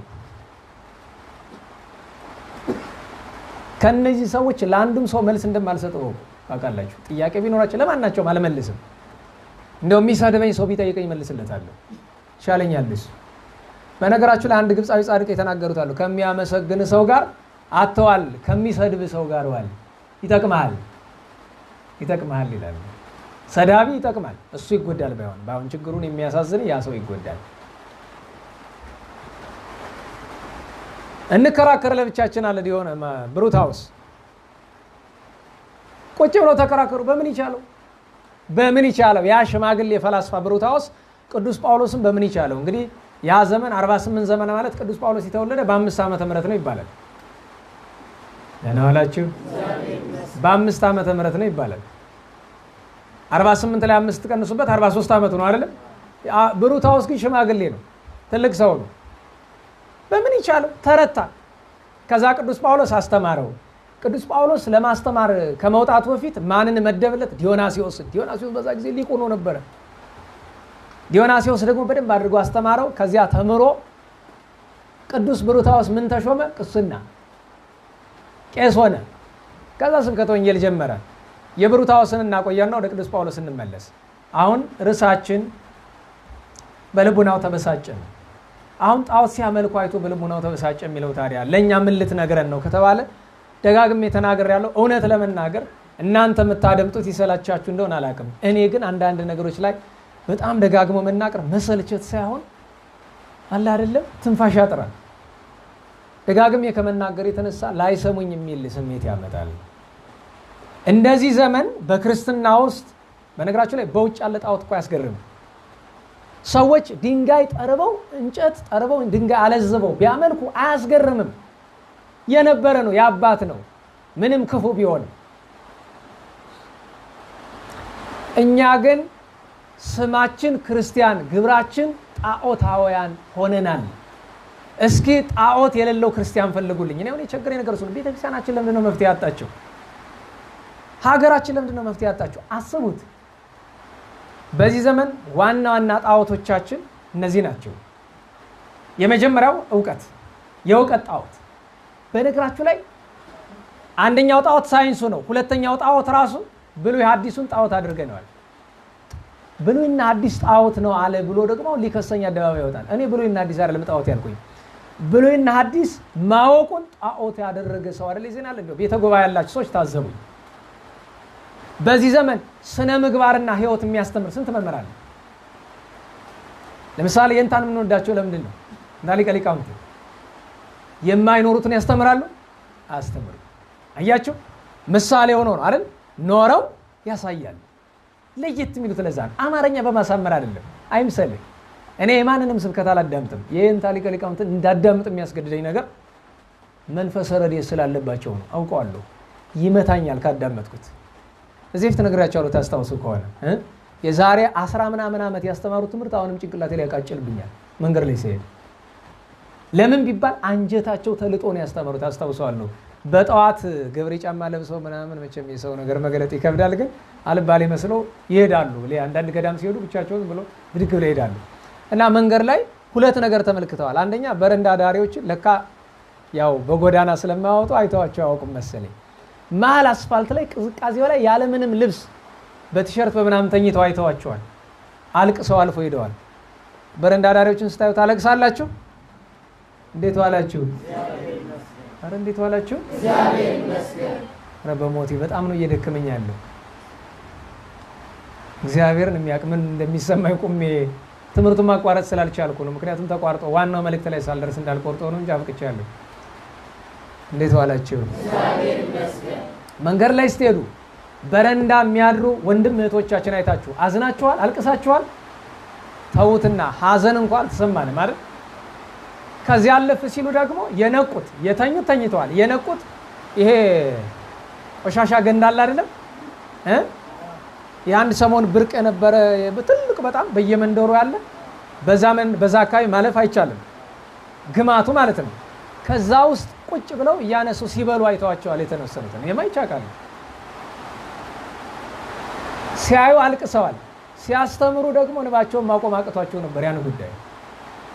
እግዚአብሔር በእነዚህ ልጆች ምክንያት ነው ሀገርን የሚያጠፋ እኛንም ገሃነመ እሳት የሚጥለን ብለው ሲናገሩ አስተውሳለሁ። አየው ይሄ ምን ይባላል? ስብከት ይባላል። ፍሬ ያለው አጥንት ያለው ስብከት ይሄ ነው። ካንጀት የሆነ ለማስመሰል አይደለም። አየህ የእግዚአብሔርን ቃል ጣዖት አድርገዋል። አውቀው ማትኖረው ከሆነ ጣዖት ቃሉማ የእግዚአብሔር ነው፣ ጣዖት አይሆንም። ጣዖት የሆነ ምኑ ነው? ጭንቅላት ነው ጣዖት የሆነ። አውቅ ያለው ማለትን ነው ጣዖት የምንለው እኛ። በጣም ትልቁ በዚህ ዘመን ያበሳጫል። እስኪ መሀል ሀገር ሂዱ፣ እስኪ በየከተማው ሂዱ። እውነት ለመናገር ሀገራችን ውስጥ መልካም የሚሰራው ሰዎች እንደው ትንሽ ናቸው አይደለም? በፐርሰንት ብናስቀምጠው የተማረው ነው መልካም የሚሰራ ስንት ይገኛል? አብዛኞቹ መልካም የሚሰሩት ምንም ያልተማሩ የዋሃን እናቶቻችን አባቶቻችን ናቸው። ምጽዋት የሚሰጥ ማን ነው? እነሱ። ስጋው ደግሞ የሚቀበል ማን ነው? እነሱ። ያዘነ የሚያጽናኑ ካዘነ ጋር የሚያዝኑ ማን ናቸው? እነሱ። ማን ነው የተማረው ነገር እንኳን ሊኖረው የሚያሳስበው? ዕውቀቱን ጣዖት ያደረገ ሰው። የሳይንሱንም አቅድም ነግሬያቸዋለሁ። ሳይንስ ሲፈጥሩትም የያዙት ሰዎች መጀመሪያውንም ያመጡት ከእግዚአብሔር ጋር መጣላት ፈልገው። ለዚህ መገለጫው ምንድነው? ሳይንስ ሌላ መልክ የያዘበትን ዘመን እነሱ የብርሃን ዘመን ይሉታል አይደል? ዳርክ ኤጅ የሚሉት ምንን ነው? እግዚአብሔርን ሲያመልኩ የነበረበት ዘመን ምን ይባላል? በእነሱ ዳርክ ኤጅ ጨለማው ዘመን ይባላል። እሱ አያስገርመንም። በዚህ ዘመን ፈላስፋ የሚያሰኝ ሎቱ ስብሐት እግዚአብሔርን መሳደብ ነው አይደለም? በቃ የፈጠሩት ሰዎች ለዚህ ነው የፈጠሩት። አያስገርመንም። እኛንም ያበሳጨን የእግዚአብሔርን ትምህርት ተምሮ አዋቂነቱን ጣዖት ያደረገ ሰው ቤተክርስቲያናችን ከላይ እስከታች ድረስ ሞልቶብን ነው እየተጨነቅን ያለ ነው። ለዚያ ነው እግዚአብሔር የራቀን። የገዛ ዕውቀቱን ጣዖት ያደረገ ሰው አንደኛው ትልቁ ጣዖት እሱ ነው። ከዕውቀት ውጭ በጣም ብዙ ጣዖቶች አሉ። ከሁሉ በላይ ሁለተኛው ትልቁ ጣዖት ደግሞ አመለካከት። በነገራችሁ ላይ አብዛኞቻችን በእግዚአብሔር ጋር ለምንኖረው በራሳችን አመለካከት በገዛ አስተሳሰባችን። ለዛ ነው ለሁሉ ሰው የኛ መመሪያ ህጋችን ነው። ሰው የራሱ ህግ አለው፣ የራሱ መመሪያ አለው። በራሱ መመሪያ ነው የሚኖረው። እኛ መኖር ያለብን በእግዚአብሔር ህግ ነው በራሱ መመሪያ ነው? ንገሩኝ። እሱን ነው ማስተዋል ያለብን። ወንድሞቼ እህቶቼ እባካችሁ ከእግዚአብሔር ህግ በላይ የሆነ አይደለም አቻ የሆነ የሰው አመለካከት የለም። ለዛ እኮ ነው መግባባት ሁሉ ያቃተን። ተማረ የሚባል ሰው ዕውቀቱን ጣዖት አድርጎ አይኖርበት አይቀደስበት ከእግዚአብሔር ተጣልቶ ገሃነመ እሳት እንደሚገባ እንዴ በሞት የለው። ደህና ዋላችሁ? ኧረ እንዴት ዋላችሁ? እንደው እስኪ ቤተ ጉባኤ ለምትማሩ ደቀ መዛሙርት ዝም ብሎ አትመልሱልኝ፣ ግን ዝም ብላችሁ አስቡ። ቤተ ጉባኤ ስትማሩ ታወራላችሁ አይደለም? እርስ በርስ ብዙ ጊዜ ትነጋገራላችሁ። ጉባኤው ሳይሆን ስትወጡ ገሃነመ እሳት እገባለሁ ብሎ ፈርቶ የሚያለቅስ የሚያዝን ደቀ መዝሙር ያውቃሉ? አረ ደቀ መዝሙር ይተውት መምህር አይተው ያውቃሉ? ጥቂት አልፎ አሉ። ታቻል እንዴት ብለን እንግባባ? እንዴት ዋላችሁ? እኔ አሁን አንተን ብሰድብህ ማን ነው እንደው በትክክል ተሳደብኩ ልበልና ብሰድብህ ማን ነው የተጎዳ? አንተ ነህ? እኔ ነኝ? እንዴት ዋላችሁ? በሃይማኖት ህግ መሰረት የተጎዳ ተሳዳቢ ነው ተሰዳቢ ነው? ተሳዳቢ እኮ ነው የተጎዳው። ይሄንን እንኳን ማሰብ አይችልም። ይሄንን እንኳን ማሰብ አልቻለም። ወደ ምዕመናን ስትመጡ ደግሞ እውነተኛውን መንገድ የሚመራ ብዙሃንን ለይቤሉ መኑ ያሬን ሰናይቶ የሚለው እንዳለ ሆኖ ግን የራሱ አመለካከት ጣዖት ያልሆነበት ሰው ፈልጋችሁ አገኙልኝ። ለዛ ነው ብዙ ጊዜ ነግራችኋለሁ። አዲስ አበባ ባለፈው ሂጄ ቤተክርስቲያን ስወጣ ከቅድስት ቤተክርስቲያን ስወጣ ሰንበት ተማሪዎች ሰብሰብ ብለው ይጠብቁኛል። እኔ መንገድ ላይ ሰው ማናገር አልፈልግም። ታውቁታላችሁ፣ ማንኛውም ሰው ቦታ ሲዞ ነው ማውራት ያለበት። ግን እንዲያው እባክህ አሉኝ። ምንድን ነው ጉዳያችሁ ስላቸው በጣም ፊታቸው የተበሳጨ አይነት ነገር ነው። ገና ሳይጠይቁኝ ምንድን ነው ችግራችሁ ስላቸው ለምንድን ነው ልደት ማክበር የከለከልክ? አይ እርማት እኔ አይደለም የከለከልኩ፣ ቤተክርስቲያን ናት የከለከለችው። ለምን? አንድ ሰው አመለካከቱን ከእግዚአብሔር ሕግ በላይ እንዳደረገ የምታውቁት ምን ችግር አለው የሚል ቃል ከተጠቀመ በሃይማኖት ጉዳይ ላይ ይሄ ሰው አመለካከቱን የሚያመልክ ሰው ነው። አመለካከቱ ጣዖቱ የሆነበት ሰው ነው። የእግዚአብሔር ሕግ ጉዳይ ሲነገር ምንድነው ማድረግ ያለብን? እሺ በቃ ካንተ የሚጠበቀው የእግዚአብሔር ሕግ ነው ወይስ አይደለም የሚለው ማጣራት ብቻ ነው አይደል? እንዴት ዋላችሁ? እሱም ብቻ ነው ማጣራት ያለብን። ከዛ በኋላ ላስረዳቸው ሞከርኩ። እንዴት ምናምን ኧረ እባካችሁ ልሄድበት። የሚገርማችሁ ነገር እዛው አዲስ አበባ ያለውኝ አንድ ነገር አሳዩኝ ልጆች። ምንድነው እሱ? አዲስ አበባ ያለ አንድ ዘማሪ ነኝ የሚል አይምሮ የተበላሸ ሰው ይሄ ምንድነው ልደት ሲከበር ሃፒ በርዝዴይ ቱ ዩ ምናምን የሚባል ሁለት አይነት አለ አይደል? አንደኛው የሆነ ስለው ነገር ነው አይደል? አንደኛው ፈጠን ሃፒ ሃፒ ምናምን የሚል ዘፈን ታውቁታላችሁ አይደል? አሁን እሰቡት፣ ልደት ማክበር እየተነቀፈ ያለ በዚህ ምክንያት ነው ብሎ አስቦ ይሁን አላቅም። ሃፒ በርዝዴይ ቱ ዩ የሚለውን በአማርኛ ደግሞ መንፈሳዊ አስመስሎ መዝሙር ሰርቶለታል። ልደት ማክበሪያ ሰዎች የራሳቸውን ልደት የሚያከብሩበት መዝሙር ሰርቷል። ግን አሳትሞ አላወጣውም። ዝም ብሎ አዘጋጅቷት በየሰው እጅ ውስጥ ተመላለሳይ እና መተው አሳዩ። ልብ በሉ፣ እዚህ ደረጃ ደርሰናል። በቀደም ጉባኤ ለነበራችሁ ነገርኳችሁ አይደለም? ልደት ማክበር ብቻ ሳይሆን የሻማው የኬኩን ምሳሌ ተነጋገርን አይደለም? ጣዖት ነው ብለናል። እንዲያው ሌላውን ተውትና እንደው አንድ ሰው የኔ ልደት ነው ብሎ ካከበረ፣ ልደት ማክበር መቼም እኛ የምናከብር የመጀመሪያው ልደት የማን ልደት ነው? የጌታ ነው አይደለም? ሁለተኛው የእመቤታችን ነው አይደል? አንድ ሰው ልደቱን ሲያከብር እንደው በሎጂክ ደረጃ እንደው ምክንያት አይሆናችሁ አስቡትና እስቲ አናስቡት።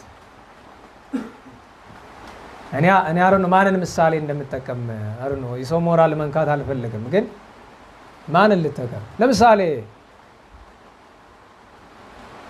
የጻድቅ ሰው ስም ተነስ ቁም እስቲ አያብራ። በነገር ላይ ባለፈው ብዙ ብር መልሳችሁልኛል 40 ምናምን ሺህ አይደል? ከዛ የተረፈ እሺ 10 ምናምኑን መልሳችሁ ሰዱ አለዛ እና 10 ምናምኑን የመለስኩላችሁ ማት ዝርዝር የበዛው ስለሆነ እሱ ለእናንተ ነው ይጠቅማችኋል። መቼም 10 ምናምን ሺህ ብዙ ነው ብዬ ነው። ሌላውን ለሌላ ስራ ውየዋለሁ። አንድ 30 የሚሆነውን ሌላ ስራ ውሏል። ስም አብርሃም ነው። ስራን ግን ታውቀዋለህ ወይ? ከበደ ወይ ሌንጮ ነው ታውቀዋለህ። አሁን ከበደ ሌንጮ የሚል ደግሞ ወደ ሌላ እንዳትወስዱት፣ አታጣሉ ይልኖርበት። ተረድቷል አይደለም? አሁን ያንተ ልደት የሚከበር ሰው እኮ ልደቱ የሚከበር እንኳን ተወለድክ ነው አይደለም? በመወለዱ ብዙዎቹ ደስ ይላቸዋል የተባለ መጥምቁ ዮሐንስ አለ አይደለም? አዎ ያንተ ልደት አይደለም ሌሎቹ አንተ ራስን ልደት ለማክበር ምን ከተወለድክ ምን ሰረተ ታውቃለህ? ስላገባ ስለወለድክ እድሜ አይደበቅም አይደል? ከ30 እስከ 40 ነው የሚሆነው አይደለም? በግምት 35 እንበለው፣ መቼም ከኔ በታች ስለምትሆን 35 እንበለው። ታሪክ ሲጻፍ ምንድን ነው? አብርሃም አያሌው ነው አይደል? አቶ አብርሃም አያሌው ተወለዱ፣ 35 ዓመት በሉ። ገና ወደፊት ብዙ ይበላሉ። ትሞታለህ፣ አለቀ በቃ። ኖረ በላ፣ ተቀመጥ። እግዚአብሔር ይስጥልኝ። ከመብላት ውጭ የሰራችሁት ነገር ንገሩኝ። ለማህበረሰብ የሚጠቅም ለማህበረሰብ ተውትና ለራሳችሁ የሚጠቅም ነገር ምን ሰርታችኋል? ሰው ለራሱ የሚጠቅም ነገር ሰራ ማለት ትርጉም ይገባቸዋል? ለመንግስተ ሰማያት የሚያበቃውን ፍሬ አፈራ ማለት ነው። ለመንግስተ ሰማያት የሚበቃ ፍሬ ያላችሁ አለን? እንዴት ልደትን እንዴት በትደፍር? ጣዖት ማለት በነገራችሁ ላይ ልደት እንደውም አንዳንዶች ብላ እንደውም አንዱ መጥቶ በልደት የቀን በቃ ምጽዋት ብሰጥ ቁርባን ብቆርባለኝ አትችልም አልኩት። አሃ እንዴት አለኝ። አትችልም። በዋዜማው ቁረብ፣ በዋዜማው መጾት እና በሚቀጥለው ቀን አድርገው። ምክንያቱም ከዓመቱ ቀን ለይተህ ያችን ቀን የምትቆርብባት አሁንም ጣዖት እያደረግካት ነው፣ በቁርባን እያሳበብክ። ያን ቀን ግን ተከታታይ የምትቆርብ ከሆነ አብረ ቁረብበት፣ ተከታታይ የምትመጸውት ከሆነ አብረ መጾትበት። የልደትን ቀን ጠብቀህ ግን ብትቆርብ እሱም ጣዖትህን በስጋው ደግሞ እያላከክ ነው። በግልጽ ማንነጋገር እንዴ እርሳው ዝም ብለህ ተወለድኩ የምትበል እንዲያው እግዚአብሔርን ለማመስገን ከፈለክ ማለት ነው በመንፈቀ ሌሊት ተነሳ፣ ወገብህን ታጠቅ። ስላድኖ ፊት ላንተ አይደለም፣ ስላድኖ ሁልጊዜ የምታበራ ከሆነ ነው። የማታበራ ከሆነ ለምሳሌ እኛ በስርዓታችን ታውቃለህ ሁልጊዜ እናበራለን አይደለም። እንግዲህ ማንም የተወለደበት ቀን ይሁን አይሆንም እናበራለን። የተወለድኩበት ቀን ላይ ግን በሌላ ቀን ማራበራውን የዛን ቀን ግን አላበራም። ለስዕሉም ቢሆን ያን ቀን አላበራውም። ባልነግራችሁ በዋዜማ አላበራሁት ያን ቀን ለምን ይበራል? ታጠቅ፣ በስዕል አድኖ ፊት ቤተክርስቲያን ፊት ቁምና አልቅስ።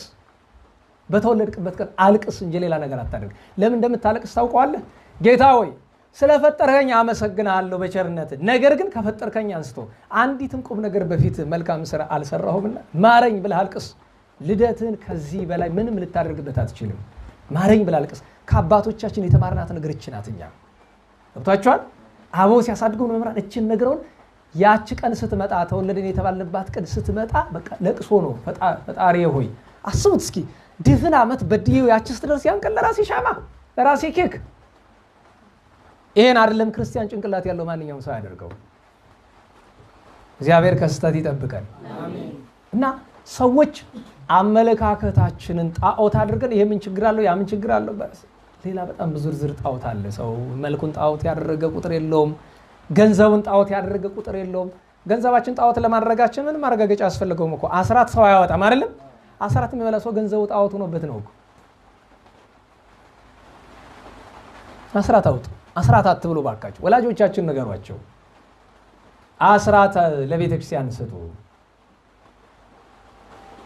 ገቢ እንዴት እናገኝ ተብሎ ስንት በደል ይሰራል እኮ። ቤተ ክርስቲያን መሸቀጫ የንግድ ቦታ የሆነችበት ምክንያት ምንድን ነው?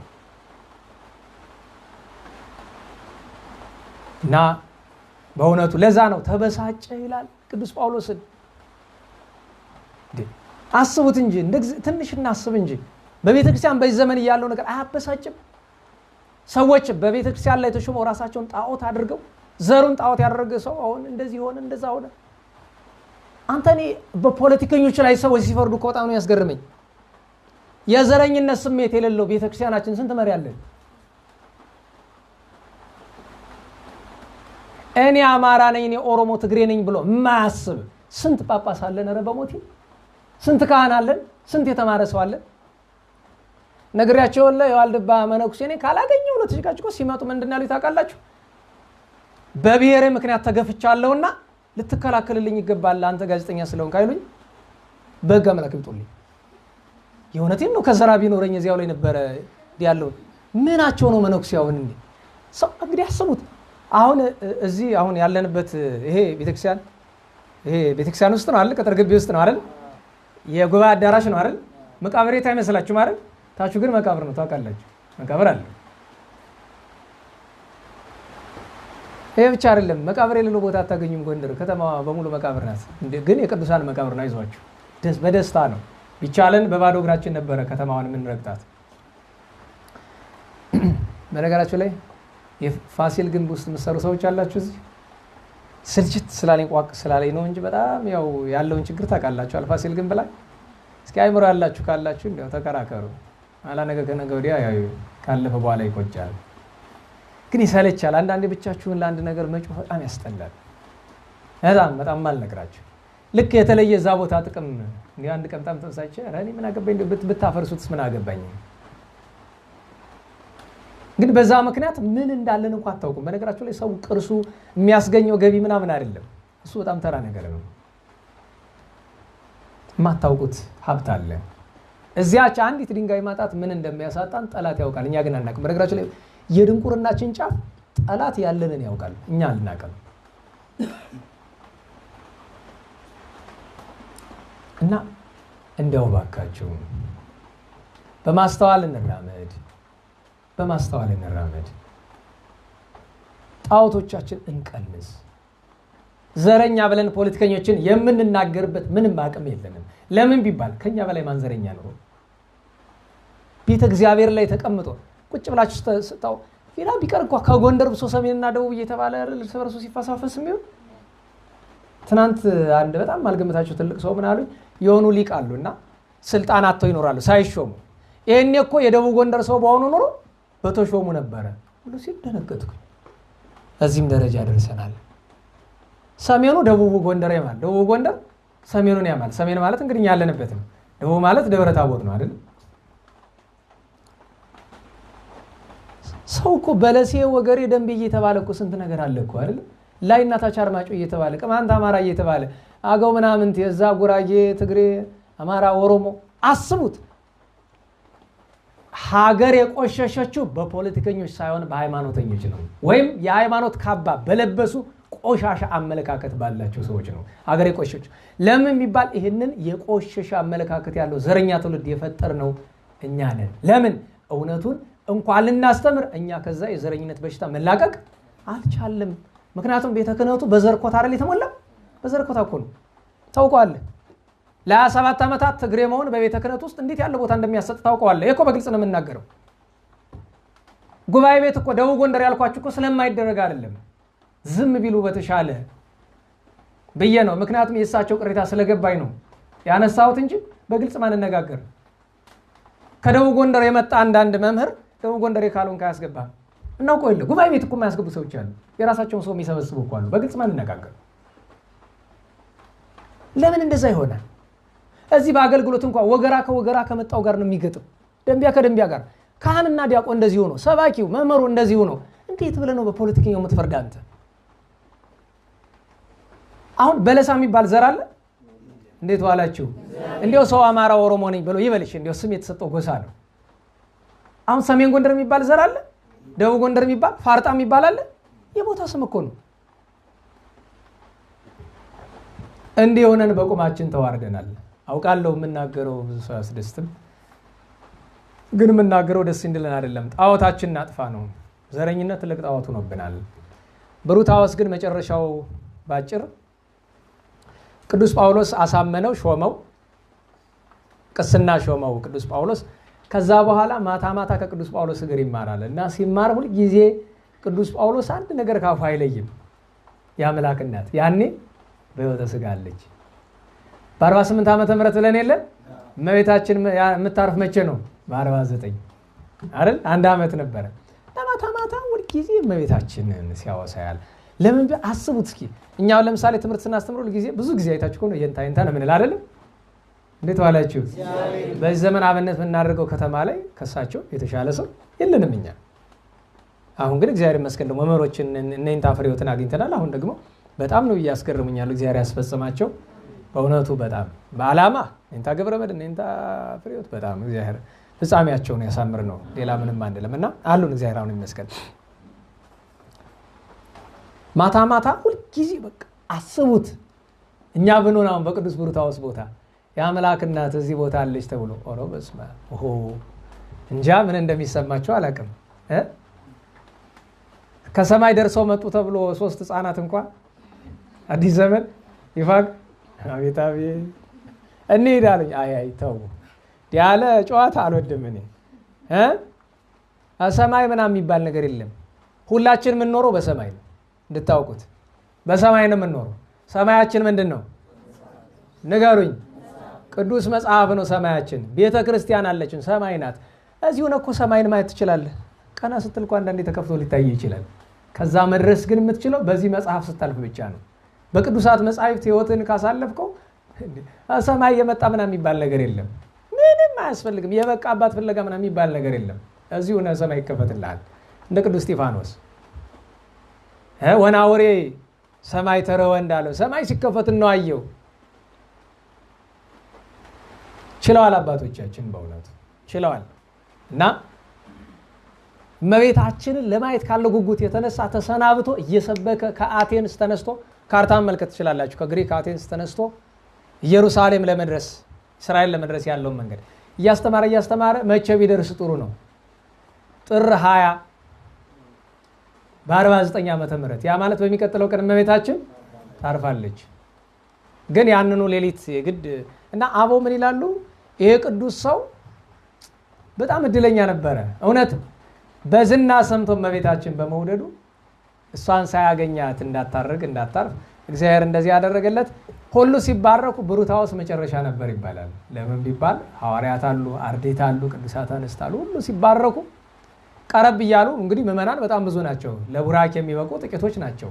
እሱ ሂዶ ቢባረክ እግዚአብሔር ምስጢር ገለጠለትና በአዲስ ኪዳን እመቤታችን ያረፈችበት ቀን ላይ ስለሆነ ምስጋናዋ ከዚያ በፊትም ነበረ። ግን ከረፍቷ በኋላ ያለውን የመጀመሪያ ውዳሴ እሱን የደረሰላት ቅኔ ያለው ዜማ ያለው ቤት የሚመታ አላገኘነውም። በእውነቱ አልደረሰም። ከኛ አባቶቻችን ሲነግሩ ግን በጣም እመቤታችንን ከእርሷ ተባርኮ እመቤታችን ልትቀበር ሲወስዷት መልአኩ ነጥቆ ወስዶ ሐዋርያት ጽራጼውን ተመልሰው ሽምቅቅ ብሎ በሐዘን ተቀምጦ የሚያወራ የለ፣ የሚያስተምር የለ፣ የሚያጽናን ማንን ያጽናና? አንዳንድ ጊዜ ያለ አይደለም ሁሉ ሐዘንተኛ ከሆነ አጽናኝ የለም። በዛ መካከል ብሩታዎስ ተነሳና እግዚአብሔር የገለጠለትን ምስጋና ስለ እመቤታችንና ስለ ጌታችን አቀረበ። ልክ ዛሬ ማህሌት ስንሰማ በተለይ በአራራይ ዜማ ሲቀርብ አንዳንድ ነገር ሌላውን ሐሳቡ ሊያስረሳል አይደል? ተረጋጉ። በሱ ምስጋና አስቡት። ሐዋርያት ከሱ በላይ እኮ ናቸው። ግን እግዚአብሔር በሰጠው ምስጋና ጸጋ ቀድሞ ምን ይለናል? በጣም ፈላስፋ ታዋቂ ደራሲ ያለ የነበረ እግዚአብሔር ደግሞ በዚህኛው ደራሲ አድርጎት የመጀመሪያውን ውዳሴ ማርያም ደረሰ ይባላል። ግን ቃሉን አላገኘነውም። ምናልባት አይታወቅም። እንግዲህ በቅዱስ ኤፍሬም የደረሰው ምስጢሩም እዚያ መንፈስ ቅዱስ ያገናኘውም ይሆናል፣ አናውቅም። እንዲህ አድርጎ ተባረከ። ኋላ ሐዋርያት ደስ ቢያሰኛቸው ተሰብስበው ሲኖዶስ ባደረጉበት ቀን ለዚህ ሰው ቅዱስ ነውና ጵጵስና ይገባዋል ብሎ ኤጲስቆጶስነት ሊሾሙት ሲሉ እምቢ አለ። አለቀሰ፣ እምቢ አለ በጣም። ከዚያ ደራሲው አርከስልስ ምን አለ? ሰላም ለብሩታዎስ ዘዘመረ ማእከለ ሐዋርያት ዘኤፍራታ፣ ኤፍራታውያን ከሚሆኑ ከሐዋርያት መካከል የዘመረ ብሎ አወሳው ስሙን። በጽሖ ለማርያም ጊዜ ረፍታ፣ እመቤታችን ያረፈችበት ቀን ምን አለ? ደርሶ ዋመ ፈቀዱ ሲምዎ ዘኤጲስቆጶስ ማዕረገ ጾታ ኢይክል ይቤ ሲመታተ መንታ እስመያ ጻይኩ ለቅስና ሰናይ መልእክታ። አለቀሰ። ምን ነው ቢሉት ቅስና ሹማችሁኝ አልነበረም አላቸው። አዎ እውነት ነው ሹመናል። እሷን መች ሰራሁባት? መልእክቷን አልፈጸምኳት። ሳልሰራባት ሌላ ዳመት ጨምሩብኝ ለምንድን ነው? አልፈልግም አለ። ቅዱስ ጳውሎስ ምን አለ ይባላል? ለትውልድ አብነት ይሁን። ሹመትን እምቢ ማለት ጽድቅ ስለሆነ ማለት ነው። ደህና ዋላችሁ።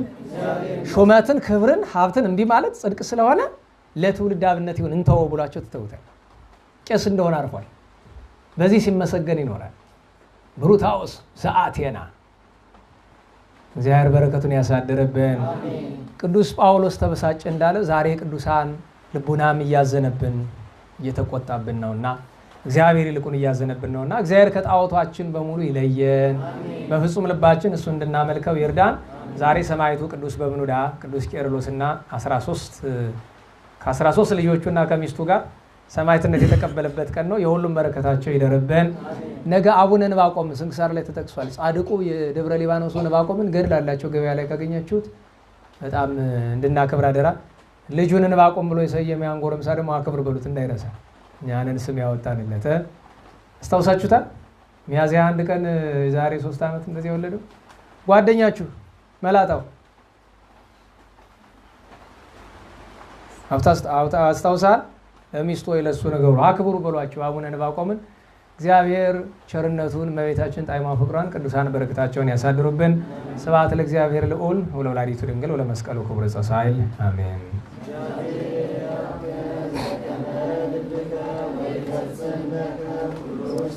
አሜን። ስለመሸ ሁላችን ለጸሎት እንነሳ።